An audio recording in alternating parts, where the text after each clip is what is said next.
All right, so we are live now. Welcome everyone to Defining Latinx, a conversation about belonging. We're so excited. I'm so excited. I was just telling both Paola and Erin that I feel like I know them a little bit because I've been reading their books together. And so they've been in my head for the last couple of weeks.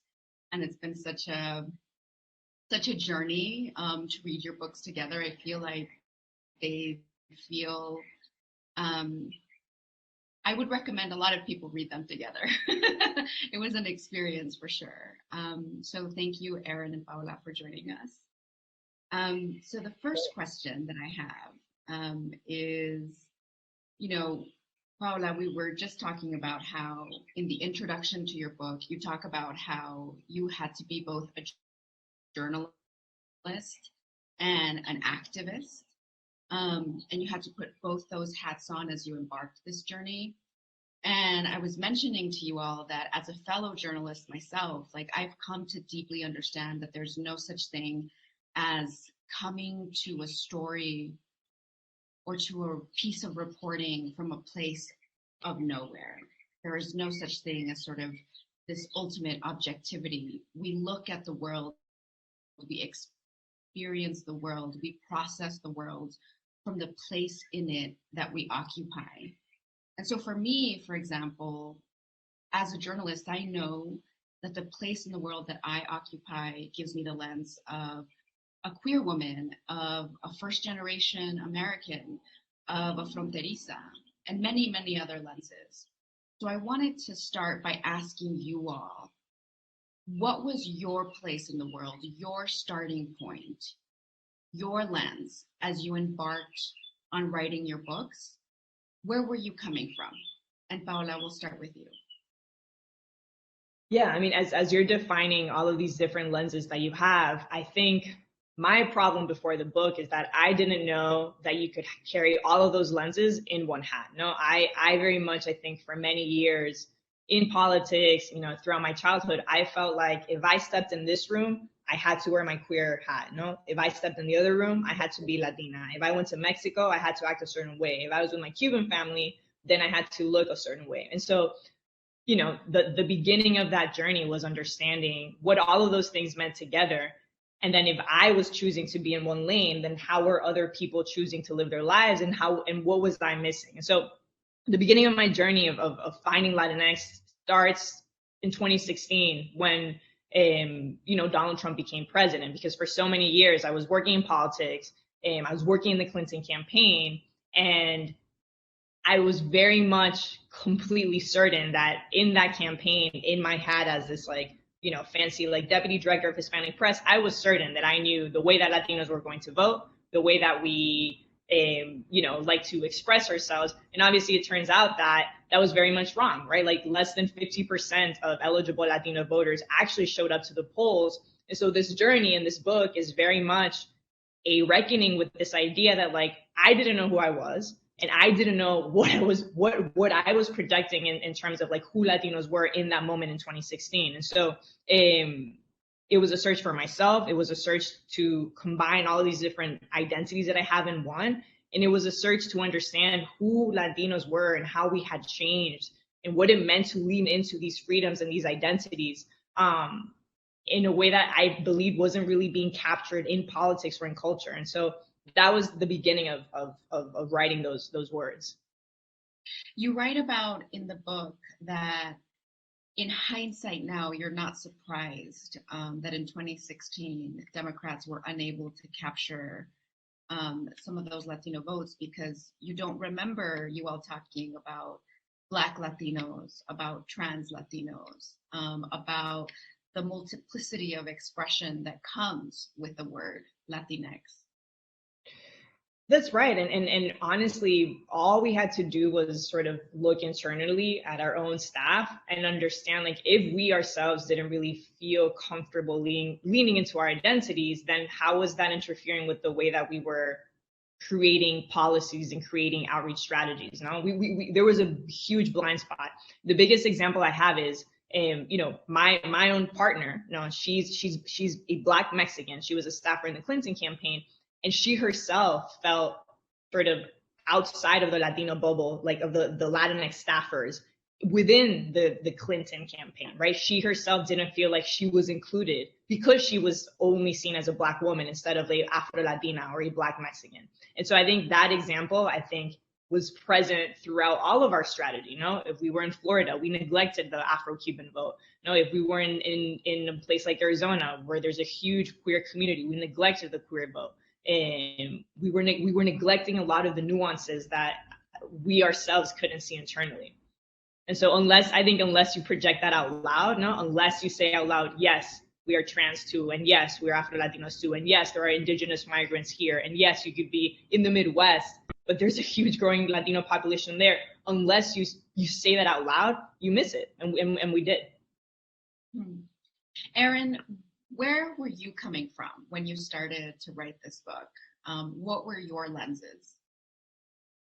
Yeah, so somebody asked me once with the title of the book, right, Homeland, Ethnic Mexican Belonging Since 1900, like where I belonged, and I joked, if I could have answered that, I wouldn't have had to write this book, right? And so my family comes from the El Paso Juarez area, but I grew up pretty far away. We went and visited, the 915, but we grew up quite a bit away from that. And so I spent formative years in outside of Wichita, Kansas, which was Rose Hill, Kansas, and then Abilene, Texas. And so there was so little of what I experienced in my home outside of that home, right? So my mom primarily spoke to us in Spanish. She mainly watched Univision. And so, but out in the world, I never read any book by anybody, any Latina or Latino or Latinx person. And so I didn't even know that existed like sadly, until I got to college in San Antonio. And San Antonio was like a breath of fresh air for me. I mean, it was almost a revelation. And there were hints that it could be different when we would travel back to El Paso, in the summer times or over Christmas time, because there, you would have, I mean, this would have been like the early to mid 90s when like the jukeboxes were still a thing, right? And in like El Paso, you would hear like Bobby Pulido and then like Pearl Jam, right? Like you would hear just like all these different things mashed together. And I was like, oh, okay, yeah. There's something where you can be those things. But there was a sense that I didn't belong in kind of these either worlds. And so I, in college, did identify a little bit kind of as a pocha and a pocho there, or a pocho. And then when I discovered that in the archives, of course, I was drawn to these ideas of how folks fit in, and especially the kind of the historical trope of the pocha and the pocho. And so that's kind of the place of the world that I was coming from, is slowly finding where I belonged and recognizing that it can be all those things. You don't have to be one or the other, and you can bring all your multiple experiences and identities. Yeah. Well, one of the things that I loved reading about your book is it made me realize like all these identities that I carry with me, like the history behind them, because I consider myself a pocha too. I'm a first generation, Mexican American, but I grew up on the border. So like in the States during the week, and then in Ciudad Juarez and in Mexico on the weekends. And, my Spanish stayed in a very sort of like casual family realm, while my English vocabulary expanded because it became sort of academic English. And so before you know it, my cousins in Mexico were calling me a pocha. But I also consider myself, yo soy mexicana, like y norteña, so like I carry both of these identities with me. And I loved in your book how you showed us the beginning of pocho culture, and you showed us how in the late 1800s, a so-called Mexicanist tradition emerged, meaning that it didn't matter if you were born in the US or in Mexico, so long as you shared cultural values, there could be a sense of unity, at least for ethnic Mexicans in the US. But during the Mexican Revolution, you show us that in the 1910s and 1920s, we see this influx of wealthy, more conservative Mexican nationals immigrate to the US, and they proliferate this idea of un México de afuera, right?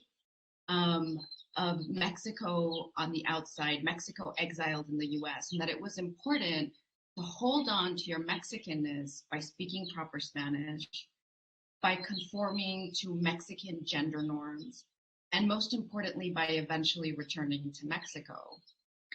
And it was through your book that I learned that US born Mexicans were excluded intentionally from this identity and derided for no longer holding on to their Mexican essence.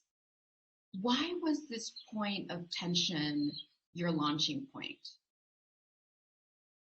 It's a great debate that's going on, and you see it in so many interesting forms. You see it in organizations that began to take shape in the 1910s and 20s. You see it in novels, in plays, in corridos, in interviews, where they're all talking about what it means to be Mexican and who isn't and who is. And some folks, right, and US born Mexicans get kind of intentionally thrown out. And there is that Mexicanist tradition, but it gets upset because for a while, folks in San Antonio and the West Side are being like, yeah, I'm Mexicano, right? Like I'm puro Mexicano. And then we get this large influx of Mexicans from Mexico, and they show up and they're like, no, you're not. There's nothing Mexican about you. Yeah, right. And they say like, you don't wear your hair in a trenza anymore. And they really, I mean, they took aim at men, but really women drew the ire of these folks too, right? And they're saying like, you don't wear your hair in trenzas anymore. You have the audacity to cut your hair in a bob, right? Like you're like this immoral gringa, right? You don't cook meals at home anymore and work hard for your family and shield them from, the aches of el destierro. Instead, you're going out and dancing. And so they're really critical of women. They also don't understand Spanglish and why US born Mexicans might speak that language, right? That they're navigating these worlds, and there's subtle changes in that Spanglish too that occur, and that those kind of like linguistic interactions. And so if you look at like the 19th century, you see that the Spanish really defines like cowboy culture, right? Because it comes from the vaqueros, and you get that kind of anglicized from like, and so it's right, like English is borrowing there, but by the 20th century, you get this kind of new form of like capitalism, industrial capitalism, and that they're interacting in these jobs and buying these new consumer goods, and that's all showing up in their language, right? Like they start saying troca at that time, and some folks, that's still a hill some folks will die on, right? Troca's not a word, and you're like, millions of people around the world know what I'm talking about. Troca's a word, right? But troca shows up. They call Fords forcitos. So all these words start showing up, and they're kind of foreign or alien to these groups that are moving into the 1910s and 20s, and they're saying like, no, that's not Mexican, and so there is this tension within the community that gets teased out more and more, and eventually they come to kind of like throw US born Mexicans out of Mexico de afuera, and it stings. It has this lasting effect. And they do that really through that trope of the pocho and the pocha, right? Like these Mexicans that have lost everything Mexican about them, right? One of my favorite quotes comes from a novel that was written in Los Angeles titled Los Pochos. And this brother is yelling at his sister as an insult. He says, "Y tú qué eres? Una pocha infeliz que ni a bolilla llegas." Right? Like that's this criticism. There's another journalist in El Paso writing in Spanish language who calls US born Mexicans una raza de mirlos blancos o patitos feos, right? Without a name, without a language, y sin herencia or something like that. And he didn't code switch there, right? This is all in Spanish, but having to make those translations was difficult in the book. But these are the kinds of things they're saying about US born Mexicans, and they do sting within that community. No, that reading that chapter was enlightening for sure. It made me realize that there was so much history, and of course I knew there was, but the way you unpacked it and the way that you really showed us the evolution and like why the pocho trope came to be was really, really powerful. Paola, you start finding Latinx in California's Central Valley, where you provide us with this really poignant portrait of farm worker activists who are trying to fight the proliferation of pesticides in their communities. And communities where the environment is quite literally toxic. You also show us that there are many farm workers who get addicted to meth to work in the fields faster. You show us a community where abuse from corporations is normalized, where upward mobility is nearly impossible, or at least structurally set up to be nearly impossible, and where people are caught in a system that really victimizes them. There's this one scene where you're leaving California and you write in the book that you told your sources, regresaré, I'll be back. And it broke my heart when you write about the look on their faces when you told them that, this look of skepticism, this look that, they didn't believe you because you got the sense that they were used to sort of being ignored, the country not paying attention to them. Why was it important for you to start here, to start in Central California?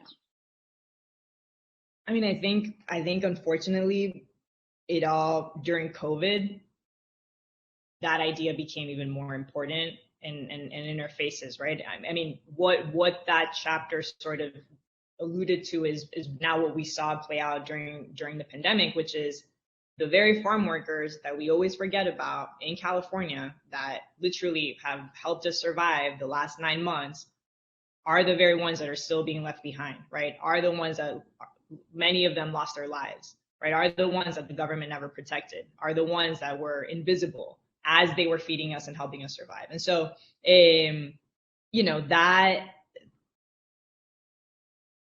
the flip side to that, and I think is what I saw in that chapter, what I saw before the pandemic, is that here's a generation of like younger Latinx folks, younger Latinos that saw their moms or their parents sort of normalize the injustices, normalize the inhaling of these pesticides, sort of put their head down because they just had to be appreciative of having work. That generation, the same generation that saw their moms, friends of mine, that saw their moms and their parents be sucked into this like vicious cycle of meth, right? Why were they taking meth? In many eyes, people would call that like a criminal activity. They were doing it as a form of survival, not just like the folks that were in the field. But the beauty of all of that pain is that all of these young folks are sort of rejecting that. What I found, and I found that in California, and I found that everyone else, is that generation of people that grew up watching their parents do that is rejecting that. Those are the ones that are calling out the corporations. Those are the ones that are trying to get their people out of these vicious cycles. And so I just, I thought it was important to start there because it shows you the hypocrisy of this whole system where like they are helping us survive, but we're completely forgetting them. And unfortunately, I went back to this. I literally just got back from the Central Valley 3 weeks ago, and with those messages ringing in my ears of like it had been over a year since I was last there, and what I saw was this amazing community that was completely devastated by COVID come back and pull themselves out of this crisis on their own, right? Like I was expecting to see this like this really, really devastated community. But I was like, the way that I saw the farm workers organize among themselves to make sure that every single person is getting vaccinated because they know that they cannot count on the government. They can't count on anyone else but themselves. The way that they're pulling up and doing it, like it was incredible, right? And so I think it is in many ways, and that's sort of the metaphor that I try and use in the book. It is many ways like the heartland of who we are starts in those sort of like edges of the country. Those are the people that help us survive, and those are also the people that are completely out of our sight. I love that. I loved how you started off by saying contrary to popular belief, the heartland of this country is in the outer western edges. Yeah, I thought it was like such a poetic start to begin with um, people who are so often Oh my God. And they thank you for did tell that. me to turn off the notifications. I don't know how to do it.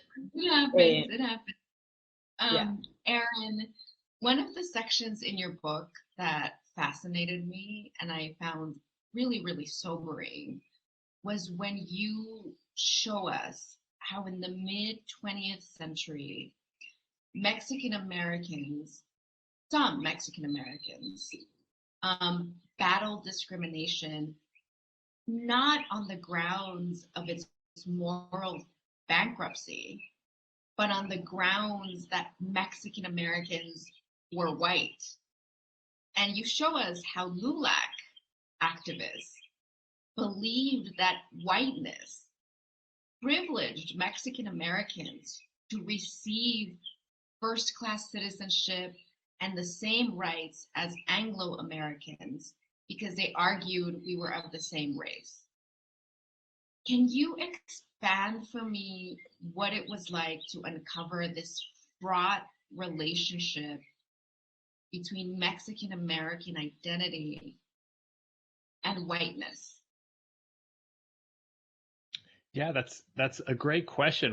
What historians have showed is that, right, we understand race as a social construct, and so it changes over time, right? And just since there's social constructs, it doesn't mean it doesn't matter, right? We've made them stick in our laws and our institutions. It certainly does matter, but our ideas of what whiteness is in the United States has changed over time. Who gains inclusion, who gains exclusion?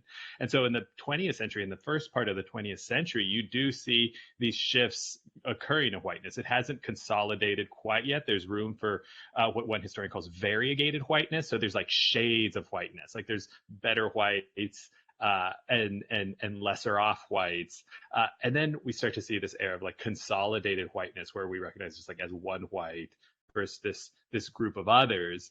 But given the way that we also understand race in the US, it's mainly between like white and black. And so for many Latino groups and Mexican Americans are part of this, is that they hold kind of this ambiguous racial position in the United States. And so like place and time, and also how dark or light and how well off you are matters. So in South Texas, you might experience a kind of racial regime similar to Jim Crow. But if you move away from that, to maybe St. Louis or something like that, and you're lighter and better off, your experience would be very much different. And so Mexican Americans really want to be included in those European American groups that are gaining access to it at that time, right? And they make those points, like we want to be Italian Americans, we want to be like Irish Americans, German Americans in that case. And yeah, and we're gonna assimilate, right? We're gonna be 100% American, and we're going to subscribe to the set of things. And many of those organizations that begin to form say like our official language is going to be English, but some of the folks in the group don't speak English, or much of their correspondence is actually written in Spanish. But they do have these ideas that that's the way to go, and to be recognized as white will get them out, right? So that if we take some sort of analogs of like Irish Americans or folks like that, right? Like they say they say that they largely gained access to whiteness by behaving these certain sets of way. Although, I mean, the history of that is actually they gained whiteness through like racial violence, right? That they became ardently anti-black and participated in like violence to get, and that's the way they made their whiteness real in some ways. And so Mexican Americans don't quite do that, but they do try to distance themselves from African Americans and limit their interactions and solidarities. And they make that legal argument that they're white, and there are some histories connected to that, right? Like that to be a citizen you had to be white for a long time. That the Treaty of Guadalupe Hidalgo allowed them to be citizens, that there were these spaces where they thought legally they could rest the case that they could be white. And then once they got recognized as white, it would all be over. And this was a popular strategy up until about the mid 1950s. One scholar calls it the other white strategy. And it kind of comes crashing down in 1954 on them because it's not so successful, right? Like that, you see that switch in this Supreme Court case called Hernandez v. Texas, where early on, when a white judge uses it against them, right? That's exactly right, where they're trying to say we have a constitutional right to a jury of our peers, and they say he wasn't tried by his peers because in the history of this county in South Texas, there hadn't been any Mexican Americans who had served on the jury. And this judge says, well, you claim you're white. There were 12 white people on there. What's the problem? There's no basis for this case, right? And that's when it backfires on them, and they realize this isn't the best legal strategy. And that's when you start to see in 1954 say, okay, we're gonna switch our strategy here and kind of look at civil rights through that 14th Amendment. And so there's a turn, but not everyone's happy with it. But that is where, you see that important shift. Yeah. Paola, you have a chapter dedicated to young Latinxs who confront mental illness. And you remind us of the 2015 CDC study that showed Latinx high school students were more likely to consider suicide than white or Black students. And of another study that found that half of all young Latinas were persistently sad or hopeless nationwide. And many times there's a narrative of resilience around these students, that they're able, and you mentioned this, to sort of plow ahead. But you argue that it's their ability to look back, to look at their roots, and to confront the trauma that's been passed down to them that ultimately empowers them. Can you expand on that more? Can you tell us about that? Yeah. So to me, so you have those two stats, no? And then in 2019, the APA, the American Psychological Association, then comes up with another study that says that, as Latinos, like, the Latinx community is experiencing a very specific type of discrimination, right? And they say it's this idea that we're constantly thinking of ourselves as the perpetual foreigner, no? Even though the reality is that, more than 80% of Latinos under the age of 35 are US born, even though you can be as American as you want, even though you have a US passport, there's this lingering idea, there's this lingering cloud that you always consider yourself in these spaces as a foreigner, and that is what this study found. And I think even as Aaron is describing this, idea of like assimilation, of sort of conforming to whiteness, I think very much that is what the older generation, that is what our parents did. We, as I was saying before, you grew up sort of looking forward and looking to assimilate forward. And I think the beauty of what's happening now, and what I found all across the country, in places where there was a lot of pain and a lot of trauma, is that, we do want to look back. We want to break those taboos. We want to speak out about mental health in a way that our parents didn't. We want to get closer to our roots in a way that our parents weren't allowed to because they had to assimilate to whiteness. And we want to break a lot of the stereotypes that the older generation was taught to embrace. And I always go back to, this conversation I had with Monica Ramirez, an amazing activist, and she's a daughter of farm workers. And she's like, the difference now, the difference that you see with the younger generation is that, unlike our parents, our parents felt like they had no one to fall back on. They had to keep looking forward because they didn't understand that there was an army of people that they can fall back on. And as we were talking, she says the difference now with the younger generation is that we know that if we look back, there's an army of people, that will hold us. And that, I believe, is right. I think that we have an ability now to lean into our identities and lean into our freedoms and lean into who we are in a way easier, with a lot more privilege than our parents did. You know, and that's what I noticed. I noticed it in the book. I noticed it in politics. I noticed it in movements. I noticed it everywhere. You know, we're not scared to lean in, and part of leaning in is the ability to look back, you know, and to embrace who we are with a lot more pride, perhaps, than what our parents were able to. So yeah. Yeah. You know, it occurs to me that, you know, you're writing about a community or an identity that you are a part of, right? You are a Latina.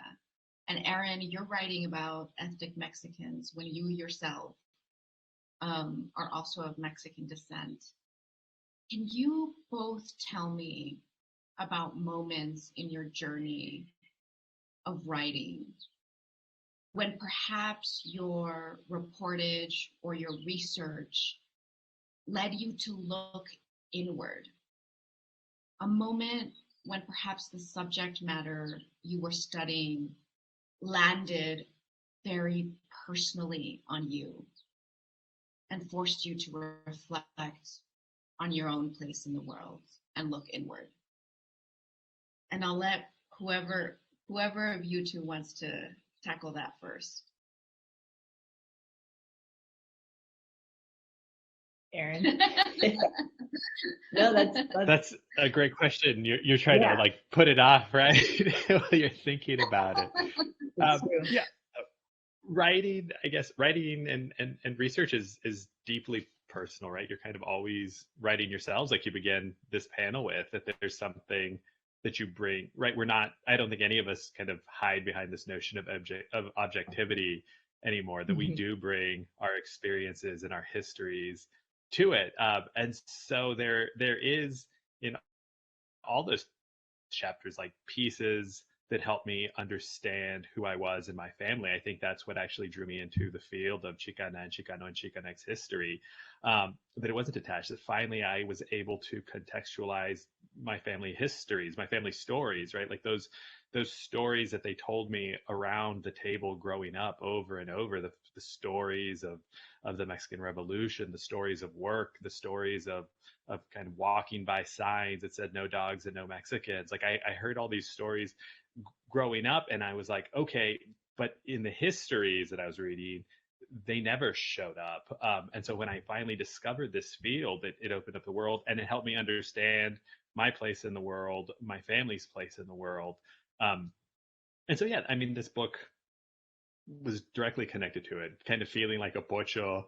And now I can say that with pride, right? And then there were folks in the past who also said pocho with pride.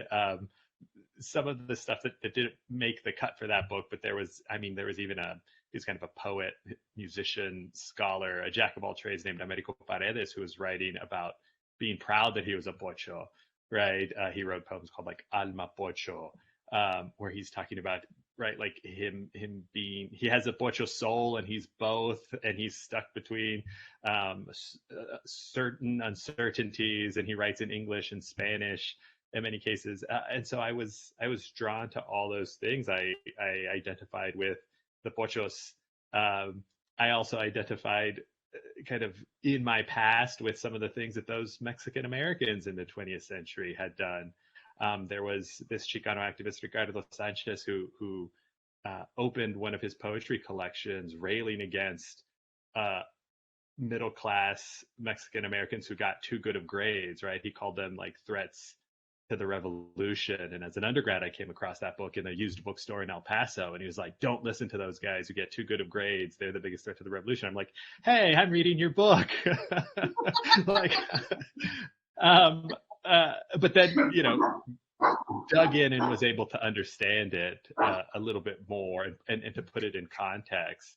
And so in each of those chapters, there is certainly something that made the world make sense to me, that helped me understand myself and my communities more. Yeah.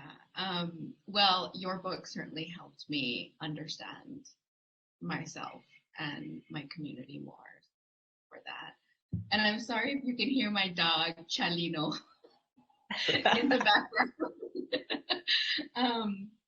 But Paola, tell me about a moment in your journey where your reporting made you look inward. I mean, I think the whole thing for me was like, it forced me to get out of my own bubble. No, and I think 90% of the exercise was like undoing a lot of what I had been taught and a lot of what I grew up with. No, and I have to say, like, every single chapter and every single moment was like, led me closer to an image that I had never grown up with seeing in a place like Miami, which is the most diverse one, right? So like growing up in Miami and realizing that, outside of my bubble, there was a whole community, of Afro-Cubans and Black Cubans, and we lived on the same zip code, and yet we grew up our entire lives apart, So like those conversations helped me to understand a lot about what it meant to be a Cuban, having conversations with the trans community, understanding the differences of beauty, and how just every conversation I had broke every stereotype that I grew up with, and being in the border with indigenous migrants, and then suddenly understanding that, like, where Spanish is a weapon for me, it hurts a lot of people, and because they can't communicate in Spanish, because they rely on Mam or Canjobal. And so that opened a whole eye. It was, going to, red counties in Georgia, and understanding that there was a whole indigenous Maya community there. And so every little corner of the country that I went to, it just expanded my idea of who we were in ways that I frankly never grew up with. And so I think, at least for me, like, it continues to be a learning experience. It continues to be an experience for me to check my own privileges. It continues to be, when we're here trying to define what Latinx means, the whole exercise of the book was simply like just opening my eyes in ways that I never did. And I think I think the way that I saw it is like, unless we do this now, I really do think there's like long-term political effects, because we can continue to be extremely fractured and continue to be extremely divided. And so it was my attempt to at least like embrace something that I was taught to never embrace. And I have to say, like, in your writing, in your reporting, in the way that you approach people and you capture their story, like, one really gets the sense that you come at it with humility and an open heart throughout the whole book. Thank you. And I would say, like, maybe the hardest moment perhaps was when, like, I was talking to like the chairman of the Proud Boys, right? Like a Black Latino who, embraced everything that I was against. And yet in those conversations, like, you're, as a journalist, and I'm sure you relate to this, like, sometimes it's hard to know when you have to stop asking questions and simply like become a listener. And that's, I think, harder. Like, it is very hard to be a good listener, which is something that I learned in this book. No, we're so accustomed to asking questions, to writing, to following the narrative, that sometimes it becomes hard to just listen to people. And I think in this book, towards the end specifically, I just became a listener. And I think the best interviews came out of that, including with someone like a Proud Boy, right? When you go in with so many like biases towards this person, and then when you listen, you understand that like they too have pains and traumas. They too were left out of systems. And anyways, it's all about like unlearning and undoing, and then continue to move forward. Yeah. Erin, in your book, you tell us about this evolution from when Mexican Americans thought that the root of their discrimination, the root of the problem, right, was that they had not yet molded to American capitalism. That if only Mexican Americans assimilated to American principles, that they could find a roadmap to equality through economic growth. Then in the 60s, we see a shift away from this mindset, a shift into a Chicano ethos that says, actually, no, we are not the problem. The problem is that we are a colonized people, and the US is our colonizer. Tell me more about how we saw this evolution and mindset play out. Yeah, so we certainly see Mexican Americans thinking that there has to be a way to prove that they are equal, right? And so the folks who are beginning to form these sets of ideas in places like San Antonio and Harlingen and Brownsville and El Paso tended to be from middle classes and the middling, like aspirational middling classes. So some owned newspapers, some were some professionals like doctors and lawyers, but other owned grocery stores. They might own their own like mechanic garage. And so the way that they improved themselves was through actual capitalist competition, right? And so this was like a real objective, like what we data driven, right? Like in quotes, this is like data driven proof of our equality, of our ability to reach an equal stature is in like dollar bills, like that was their receipts. And so they kind of pushed these ideas. And so the idea was not to get rid of capitalism, right? But to remove barriers so that they can participate in capitalism. That was the idea. And that wasn't just Mexican Americans. That was kind of this idea of like growth liberalism that was very prominent, not just in the United States, but through a lot of the world, the policymaking world. And we still see hints of that even in our policies today, even within, say, like the Democratic Party. And so when you get into like the 60s, we're experiencing like the high point of liberalism in the United States from largely 32 to 68. And so it was this idea that like this rising tide was going to lift all boats. And when ethnic Mexicans looked around for proof that the rising tide, they saw no proof for a rising tide.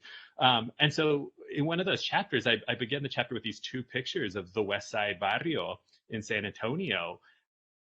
And one's from the 1930s and the others in the 1960s. And to an extent, you wouldn't be able to tell the difference from the 1930s to the 1960s. Now, given the way that our policies and our politics were explaining this problem, that shouldn't have existed anymore, right? From like the 30s to the 60s, there should have been a dramatic change. In fact, when I was looking at it, when adjusted for inflation, incomes had virtually, they hadn't increased at all, right? They hadn't shifted at all, that they were, once you adjusted for inflation, the same from the 1930s to the 1960s. You saw similar living experiences. Like there was still lack of water in some of those communities into the 1960s. I mean, those communities that like Rosie Castro and the Castro brothers would later come out of.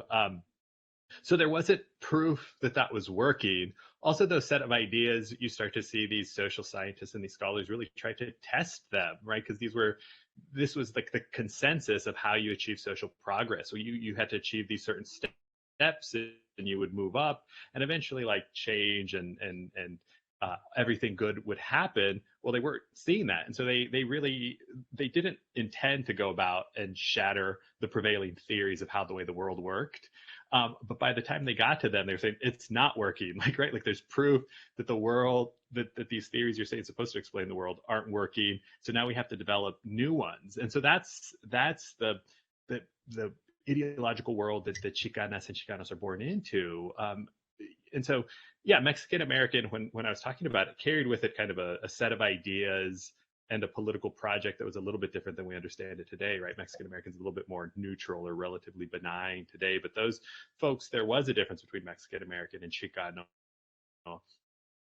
at that time. And so Mexican Americans played up their like middle classness, and Chicanos were saying like, no, we should be proud of where we came from, right? Like we shouldn't be embarrassed that our parents served as janitors on Lackland Air Force Base in San Antonio, or that, that they were mechanics, or that they picked, they worked the crops and they were migrant workers. That's something that's positive, that we shouldn't try to hide that. That's good too, that the way that we speak is acceptable, right? And not only acceptable, but like legitimate, like it is valid. And then that they began to question some of the ideas of what America was, right? Is war good? Are these institutions of the military and the family, are these gender norms actually helping or harming? And they come to the conclusion that no, that these institutions and these ideas should be challenged, they should be revised, and in some cases discarded completely. And that's in some cases that's not popular among lots of folks, right? That that some folks push back and say, no, that's too radical. But Chicanas and Chicanas are okay with that radical label, that they're okay challenging all those things. Yeah, I mean, it was explicitly anti-colonial. Paola, you met so many people on this journey, and there were so many rich stories of survival, of hope, driving forward. One of the passages that really stayed with me is when you met a man named Vidal in New York City, a man who'd gone through many things, including being in solitary confinement. And you asked him, what would you tell your 6-year-old self? And he said, to love yourself. And you realized that so many other people that you had met in your reporting would answer that question the exact same way. What did that reveal to you? Just at the end of how complex we are, but how many times the answer is the most simplest one. Like, it is about, and I think if we were all to ask ourselves, and if I had an advice for myself, it would be the same thing. It would be, I wish I would have come out earlier. No, I wish I would have loved myself a little bit more earlier. No, and so, what I find with Vidal is what I've found with everyone. No, and that conversation stuck with me a lot. But also it was a very similar one than when I had with another of my characters, Carolina, who's a trans woman in Arizona, and she had to leave Mexico because she was trans. I always think about this idea, no? So many, like, if you're a transgender person in Latin America, your average life expectancy is no more than 35 years old. And so I meet Carolina when she's in Arizona, and there's these parallels between what she's telling me and what Vidal is telling me right here in New York City, where all Carolina needs, right, to love herself and to embrace herself and to sort of succeed in this country after everything she's gone through, is love. And like, it sounds so corny, right? But it truly is, like, it comes down to that. No, what I think,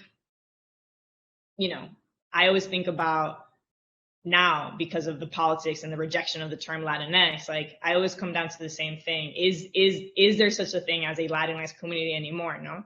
Is this a made up term?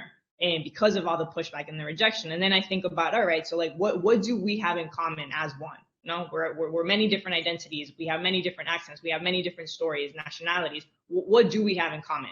And then I think, I'm like, all right, it is that someone in our family trees, someone like in Vidal's family, someone like in Carolina's family, somewhere among all of these characters, someone migrated to this country so that the younger generations could lean into the freedoms that our parents or our abuelos couldn't find elsewhere. And at the end of the day, that it comes down to love. It is like, if we just loved each other a little bit more and embraced each other a little bit more, I think it could go a long way. So yeah, it just showed me how, like, it comes down to finding the empathy that I think we do have as a community, that is very easy to forget. No, it is very easy to look the other way. But yeah, I think about that a lot. Yeah, that's one of the passages that really, like, lingered with me after reading it. We are going to get to some audience questions now. This question is for Paola. I have a great respect for your work and your advocacy. This audience member writes, I'm curious if you could speak more about Latinx identity. More specifically, is this a shift away from ethno-national identities, i.e., I'm Mexican, Cuban, Puerto Rican, etc.? Is it a pan-American sort of approach? Yeah, I mean, I think everyone should identify however they want, no? But I think when we are trying in this moment, when we're trying to refer to ourselves as a collective community, I think in this moment, it is the only word in the vocabulary that at least attempts to create the image of who the 60 million Latinos of us are in the United States. To me, it is a very US-centric word. I think it tells the story of what it means to be Latinx in this country, in this moment, within these political shifts and cultural movements and changes. And so, you know, I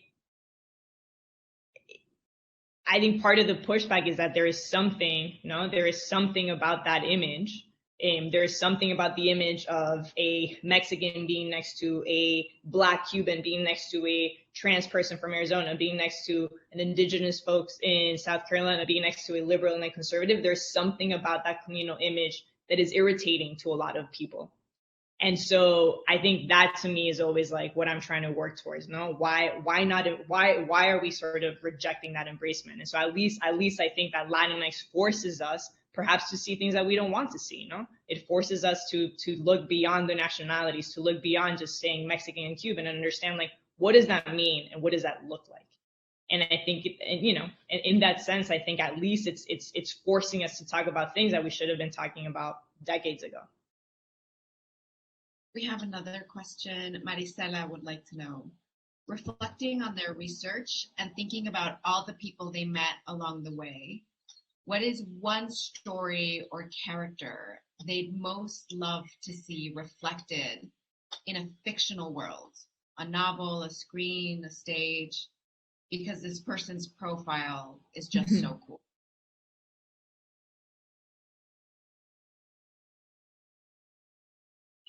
That's a good question. Yeah. I mean, so there's a couple places. I don't know if some of the work that I look at in like the 20s, like the Bocha and the Bocho novels would be that great turned into contemporary plays or novels, or contemporary plays or performed or movies anymore, because they're so historically specific. I think if we're looking at like a biopic or something like that, someone like maybe, and there's been some documentaries written on them, but someone like Gus Garcia might be a really interesting goodness, biopic. Natural and yeah, and it's a tragedy, really. I mean, it's a tragic story, but I think it'd be an interesting story to be told. I actually think Americo Paredes wrote a novel called George Washington Gomez, and I actually think that would be in the right directors and writers' hands would be a really interesting movie. So George Washington Gomez tells a story of a family down in Jonesville on the Grand, which is Brownsville, where Paredes was from, and so his father's killed by Texas Rangers, but his father's really proud of the U.S., and so he swears to his brother to never tell his son that he was killed by the Rangers.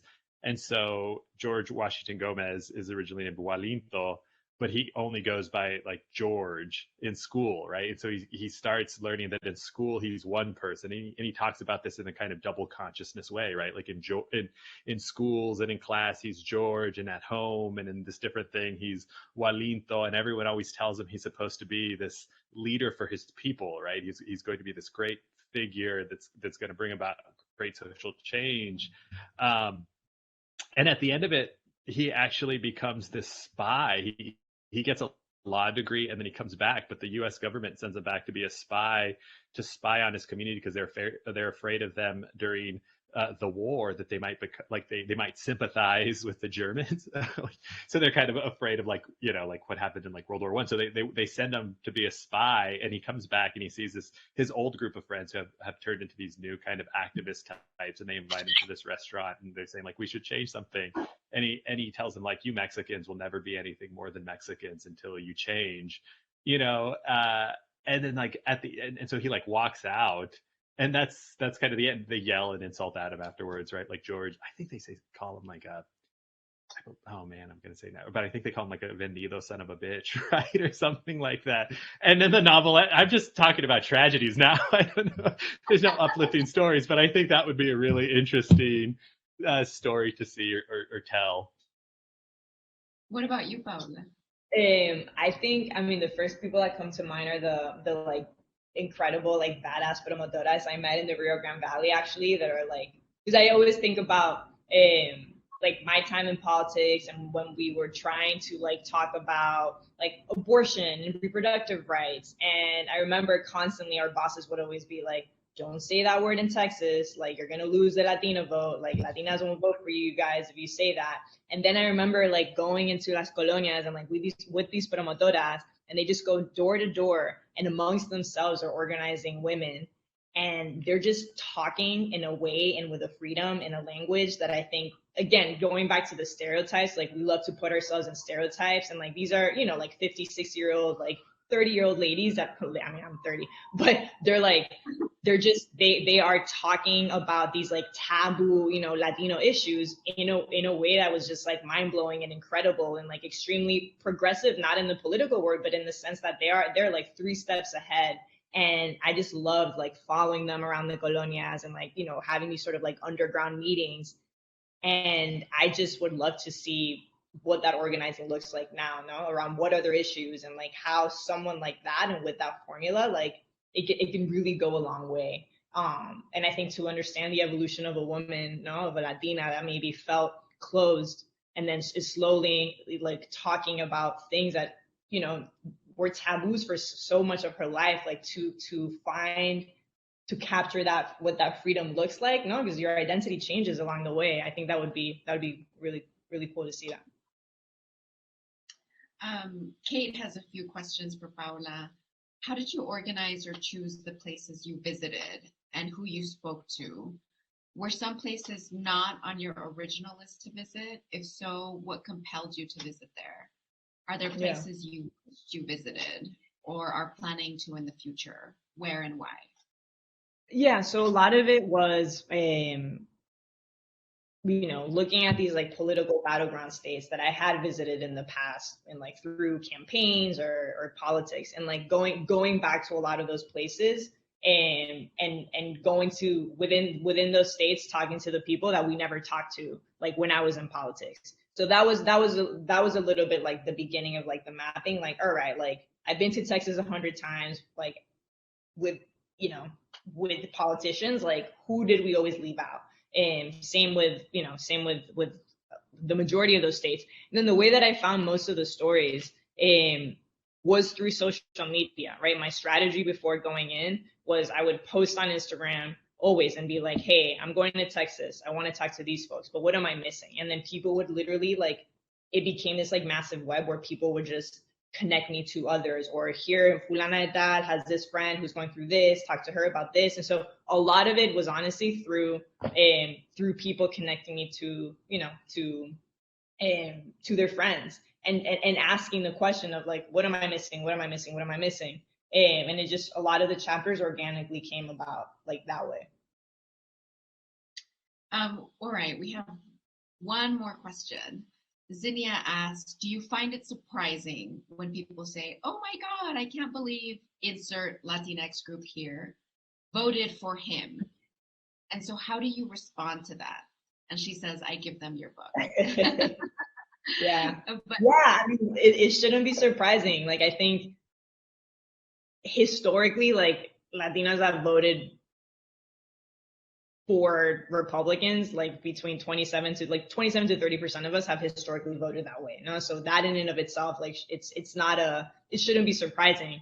And then I think part of understanding like Latinx is understanding that like we too can be racist, no, and we too can perpetuate racism, and we too, as like Erin has pointed out and has done an incredible job at, like we want to assimilate to whiteness, and that says a lot about our history and our patterns and like, you know, what we've been educated to do. And so I certainly was not surprised. I think it's also interesting, like the majority of the like heavy Latino immigrant counties across the country have started to shift to the right slowly, but they are. And I think that's part of this whole like exercise is understanding like where that comes from, you know? And yeah, but thank you for giving me my book. There's a lot of other books too, but thank you. Yeah, well, that was our hour. Thank you so much to both of you for joining us. Erin's book is called Homeland, Ethnic Mexican Belonging Since 1900. It is it's one of the most informative books that I have read on my identity as a Mexican American. Thank you. Paola Ramos's book is called Finding Latinx, in search of the voices redefining Latino identity. I'm Maria Garcia. I'm the creator and host of Anything for Selena, a podcast about belonging, about the life and legacy of Selena Quintanilla, and how she is a vessel for understanding deep issues of race and class and American Latino identity and belonging in the US. So thank you so much. Qué honor. It's been so fun to be with you all. And I'm going to cherish this conversation. I hope people found it informative, and I hope you have a good weekend. Thank you so much for doing this. And it's such an honor to be with you, Erin. Awesome. Thanks for having me. And it was great being on a panel with both of you. I love both of your works, and everybody should check out Anything for Selena and Finding Latinx. They're both brilliant. Thank you so much. Thanks, everybody. Bye.